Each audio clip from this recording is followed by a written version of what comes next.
So hello everyone and welcome to those watching on YouTube. This is going to be a quick recap video of what happened in the ranked ladder on Red Bull. And you might have seen what's going on, you might have heard what's going on, but I'm going to quickly recap exactly what's happening and explain everything in this one video so you guys can totally, be caught up to speed and you can kind of see what's to come and what has happened. So to start things off, we're going to go with the obvious stuff. Yo has actually dropped out of the number 6 spot. He lost 100 points due to a penalty due to streaming without delay. So his highest will be 1769. That drops him down to below top 12. The only thing that matters for the qualifier is the top 12 onwards. So what happens is Andy will be boosted to top 12. So Andy, Sito, Lewis, and Tato are your number 12 to 9. They get a minor qualification in the last chance qualifier, which will take place next weekend, the 24th and 25th of January. I will be streaming and covering and casting that last chance qualifier. The minor advantage is they skip one round. So they only have to win 2 rounds instead of 3 to qualify to the main event. So that's a minor advantage. Moving on to number 8 to 5. Remember, Yo dropped, so the current number 8 to 5 is MBL, then Viper, then Barrows, and then you might think it's Hart, but it's not. There's going to be a tiebreak between Hart and Winchester. Hart and Winchester have tied at the highest rating of 1941, which is the qualifier that or the criteria for the qualifier and to be eligible to advance and get a ticket to the main event. They tied. The tiebreaker, number 1, is current rating. That is currently tied as well. And then lastly, after the highest rating and the current rating, if both remains tied, the admins of the Red Bull Wololo tournament will host a tiebreaker between Hart and Winchester. We're yet to see when that is. I'm recapping this just after the ladder has ended. I will announce on all of my socials when this tiebreaker will take place, and I'll be covering it on stream both on Twitch and YouTube. So stay tuned for that. It's going to be any moment from now until the last chance qualifier. So in the next week, we're going to see a tiebreaker. We don't know the format. We don't know when exactly. I will announce all of this on all of my socials so you guys know when to catch it and you can catch it live. So, going back to our recap, MBL, Barrels, and Viper will be number 8, 7, 6, and number 5 will either be Hart and Vinch. What does this mean? Or Hart or Vinch, rather.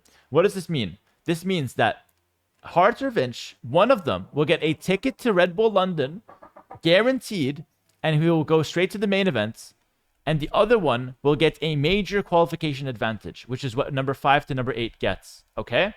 So, going over to the top 3, Hera number 1, ACCM number 2, and Leary number 3, with either Vinch or Hart as number 4, that is now locked in, and these players will get a direct invitation to the main event in London, which will take place around April. So that's the summary of all things ranked ladder.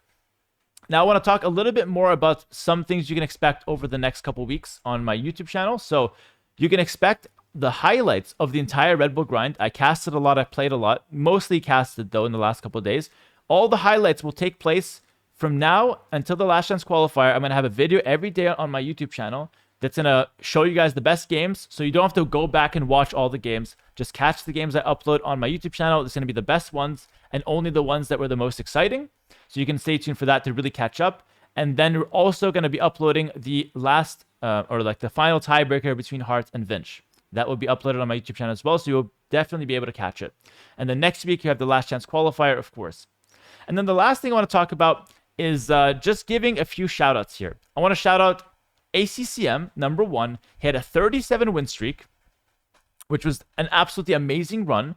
And people were doubting him. People were saying, oh, he's just camping, he's selecting his opponents. But when it came down to playing against the best players in the end, he went on a 4-win streak against killers like Vinch, Yo, MBL. He was playing everybody that had any kind of name.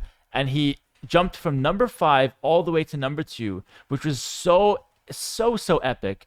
And then the next shout out goes to Winchester, who clutched it out in the last moments.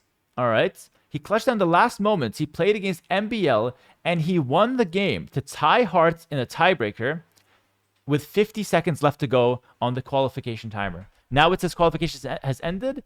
Winchester had won the game with 50 seconds left on the clock.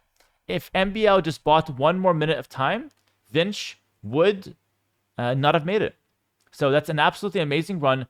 It was such a spectacular qualifier. I absolutely loved every minute of it. As for my own performance, I'm personally proud of the 82% win rate, the 200 wins, 45 losses. It's a pretty good record. I feel like I learned a lot. I had a lot of fun, playing and casting on my stream. I just wish I got 2,000 elo. And a lot of the viewers, a lot of the fans were like egging me on, go for 2,000, go for 2,000. I tried and I didn't get it. So it's going to feel a little sour that I never got 2,000 elo. But it's kind of the way, it's the way the cookie crumbled. I ended up losing it a bit at the end, and I ended up just giving it up in favor of casting. I became H90 unofficial at the end of the qualifier, but I don't regret it because the casting was so much fun. I had such a good time, and it was a freaking barn burner at the end. It came down to the last moment. And then the last thing that's worth shouting out, and some people are happy about this, Heart is really mad about this. Nacho, a caster, played without 2 minutes delay on a stream. He played Winchester and he resigned early actually, and gave Winchester 1 point, which allowed Vinch to tie Heart. So there's a lot of drama about that game. A lot of people are happy. They salute Nacho. Thank you for doing that. Absolute legend. Heart's thinking, and maybe some Heart fans are thinking, man, he shouldn't have played without 2 minutes delay. So there's a lot of drama. I'm not sure how it's going to all unfold, but I'm just catching you guys all up to speed as to what's happening. You make your own conclusions. I don't even know what to think right now. I'm freaking 6 hours deep today, 12 hours of casting yesterday. I'm just providing all the information. And with that, I conclude the recap of the Red Bull Wololo ladder. And lastly, I just want to say a few words. Thank you to Red Bull for hosting this ladder. I know it's just a qualifier, but I had so much fun. We hit over 12,000 viewers on the live stream on both Twitch and YouTube, just on my channel alone. If you add all the other channels, I think we hit like 25 or 30K on a qualifier, which is absolutely ridiculous. It was super intense. It wasn't perfect. It had its flaws, like the mirror matches could be a little stale, a few complaints left and right, but overall, I think it was a great qualifier, and I'm really happy with how it played out. And so, yeah, with that said, that's going to be the end of the recap. Like, comment, subscribe. If you have any questions, let me know in the comments below. I can answer all the questions in the YouTube video. And like I said, stay tuned for the YouTube videos from now until next week. I'm going to be uploading the highlights of the Red Bull ranked ladder. And I'm also going to be uploading the tiebreaker of Hearts vs. Vinch. And I'll be casting that live. And then next week, we will cover the last chance qualifier live, of course, on Twitch and YouTube. So stay tuned for all of that. Thank you so much for watching. And a huge thank you from me to you guys watching live, and also those who are going to be watching the videos. Appreciate you all. And yeah, let's see what happens in the last chance qualifier. And let's see what happens with the tiebreaker. Exciting times for AW2 and an absolute banger all around. Peace.